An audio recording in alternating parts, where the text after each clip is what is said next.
Espero que al recibo de esta carta te encuentres bien, allá arriba donde estás.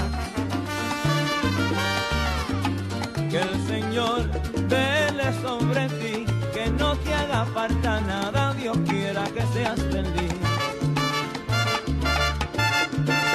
De mí te diré que ando vagando el mundo solo y triste, solo hay desilusión, amargura y soledad desde el día en que te fuiste.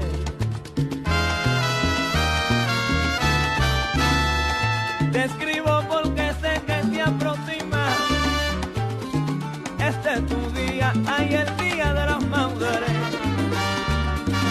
Y otra vez tristemente prenderé una rosa blanca junto a mi corazón, porque sé que estás ausente. Esto es todo por ahora.